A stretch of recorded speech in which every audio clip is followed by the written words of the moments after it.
अली ये बताइएगा कि आज के इलेक्शन में आपका क्योंकि इससे गहरा ताल्लुक रहा है और इस पर तो सब बरस पड़े हैं आप लोगों पे कि इससे बदतर तो कोई हो ही नहीं सकता सिलेक्शन, इतना ये फ्रॉड इलेक्शन था।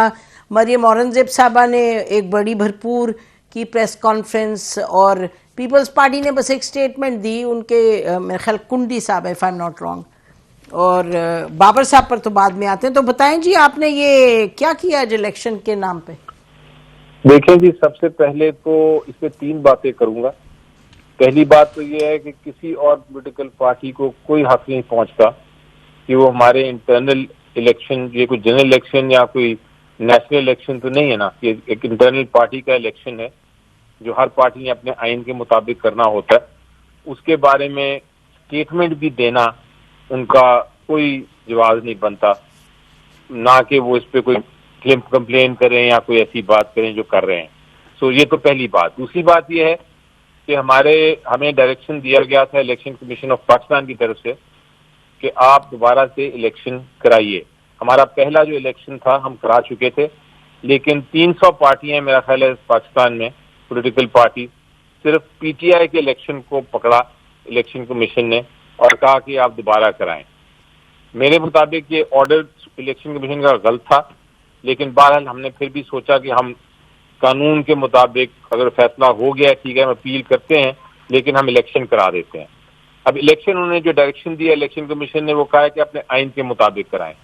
आइन के मुताबिक बिल्कुल हमने इलेक्शन कराया। हमारा आइन कहता है पैनल आप देंगे और पैनल जो है वो उसके ऊपर वोटिंग होगी, और अगर दूसरा कोई पैनल ना आए तो अनअपोज्ड इलेक्ट हो जाएंगे आप। तो हमने पैनल जब बनाए, कोई और पैनल नहीं आया, तो जो भी पैनल बने थे जिस भी सतह पे, वो पैनल इलेक्ट हो गए। अब आप कहते हैं कि ये अनअपोज क्यों हुए, तो आप जरा उठाइए। मैंने पीएमएलएन के जो इलेक्शन थे उनको देखा, इंट्रा पार्टी इलेक्शन जो हुए।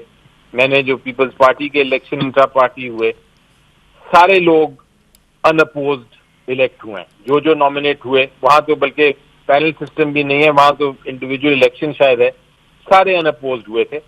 तो उनका तनकीद करना बनता ही नहीं। आप पहले, बल्कि आप अगर उनके पीएमएलएन का देखें तो ज्यादातर उनके अपने खानदान के लोग हैं। यहाँ मैं आपको बताऊं, जब मैं डिस्कस करने गया इमरान खान साहब से, तो मैंने उनसे पूछा, उन्होंने जब डिस्कशन हो रही थी तो एक ये भी सजेशन आई उनके सामने कि आप अपने कोई फैमिली से किसी को नॉमिनेट करें किसी ओहदे पे, ताकि वो भी पार्टी में रहें। तो उन्होंने कहा, एक सेकंड में उसको रद्द कर दिया तजवीज को, और कहा कि नहीं, आप ये तो मेरी बाकायदा मेरे प्रिंसिपल के खिलाफ है। पार्टी तो मैंने बनाई इसलिए थी कि मैं खानदानी सियासत, ये जो है हेरिडिटरी सियासत, उससे मैं दूर भागूं, उसके मैं खिलाफ हूं। तो ये तो मैं बिल्कुल नहीं कर सकता। तो ये अब कहना कि तनकीद कर रहे हैं वो कि इलेक्शन नहीं हुआ या इलेक्शन हुआ, ये सिर्फ एक। तो बताइए न्याजी साहब, बड़ी क्लियरली बयान किया है सेनेटर साहब ने। वो कह रहे हैं कि जी हमने we gone according to what are laws are and the constitution is, और जो हमें कहा है इलेक्शन कमीशन ने, और बयान कर रहे हैं कि और पार्टीज को देखें हमें किस तरह तनकीद कर रहे हैं। आपका जवाब? नसीम, पहली बात तो यह है कि मुझे बड़ी तकलीफ होती है कि जिन बंदों को मैं बड़ा एडमायर करता हूँ उनसे मुझे जो है उसको काउंटर आर्गूमेंट देना पड़े। अली जफर साहब को मैं बहुत एडमायर करता हूँ, मैं बड़ी हाई स्टीम में रखा हुआ है, लेकिन चूंकि हमने थोड़ा मेरिट में बात करनी है और हार्ड फैक्ट्स जो हैं, चाहे वो बिटर भी हो तो उनको सामने लाना है। ये जो अली साहब ने भी कहा है कि जी बाकी पार्टी को कोई हक नहीं पहुंचता कि वो हमारे इलेक्शन के बारे में कुछ तबसे करे या बात करे। असल में टेक्निकली पता नहीं ये ठीक है या गलत है, लेकिन वो कहते हैं ना कि what goes around comes around. Imran Khan साहब के ये अपने सारे जो कोड ऑफ कंडक्ट है ना, ये 15-20 साल से उन्होंने उसको फॉर्मुलेट करके अपना नूरे बसीरत में आम किया है। और ये सारा जो कुछ तस्दीक होती रही है, ये बिलावल साहब जो पर्ची के ऊपर बने थे चेयरमैन, ये हमें किसने बताया था और किस तरीके से ये हर आम जबान पे आ गया था कि पर्ची पर चेयरमैन।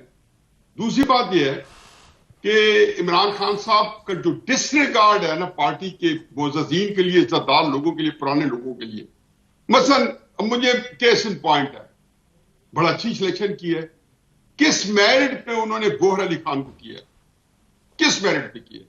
चलो एक आर्गुमेंट दिया गया है कि चूंकि सख्त हालात है तो वकील को किसी को आना चाहिए, तो क्या हामिद खान साहब जो एक ही दफा पार्टी में कुछ तरीके का इलेक्शन हुआ है, वो 2002 का हुआ है, हामिद खान साहब उसके अंदर सीनियर वाइस प्रेसिडेंट के तौर पर इलेक्ट हुए थे, जैसे शाह महमूद कुरैशी साहब आज सीनियर वाइस चेयरमैन। मुझे बताएं कि इतना पुराना आदमी, एक इतना पार्टी का सीनियर आदमी, एक पाकिस्तान का नामवर वकील, जो कि इस वाले जो एक जो गर्म बयानियां या सख्त बयानी इमरान खान साहब वो भी लेके चल सकता है, जिसकी क्रेडिबिलिटी, जिसकी अपराइटनेस, जिसकी स्टेडफास्टनेस एक एस्टेब्लिश्ड है। अब हामिद खान साहब के सामने आप गौहर साहब को ले आए या मुझे ले आए, ये तो ऐसी है कि आपने मजाक किया। फिर आप ये देखें कि क्या है कि पुराने हैं, मेरा ख्याल है कि उनकी जो पार्टी का जो मुद्दत मुलाजमत है वो साल से ज्यादा नहीं होगी। मैंने कहा कि नामों से मुतारफ नहीं हूं। इवन अली जफर साहब बहुत सीनियर वकील हैं, बहुत बड़े फैमिली के आदमी, बड़े बाप के बड़े बेटे हैं, लेकिन तहरीक इंसाफ के साथ तो इनकी जो जुमा 8 दिन है ताल्लुक बने। इससे पहले तो इनकी सियासत के अंदर इतनी शायद दिलचस्पी भी नहीं होगी, 2-4 साल पहले। अच्छा जी, सुनते हैं अली जफर क्या कहते हैं, ठीक है। लेकिन मैं एक और बात जी जी जी जी आप बताएं, जब उस्मान बुज़दार आया, ठीक, ये बिल्कुल टिपिकल ये गौहर उस्मान बुज़दार है। पूरी तहरीक इंसाफ आज तक कुछ जस्टिफाई नहीं कर सकी। आपने जरूर ऐसा तहरीक इंसाफ के ऊपर चीज बंदा नाजिल करना है जो तहरीक इंसाफ का हर बंदा सवाली है कि हमारे ऊपर कहां से नाजिल कर दिए गए। फिर उसके बाद आपने इतना नहीं है, मेरा ख्याल है कि ब्लेसिंग इन डिस्गाइज था कि जब अकबर बाबर आया है तो उसको आप पेपर पकड़ा देते। आप कहते हैं उसका नाम भी वोटर लिस्ट में है, उससे कहा मैं लड़ना चाहता हूं।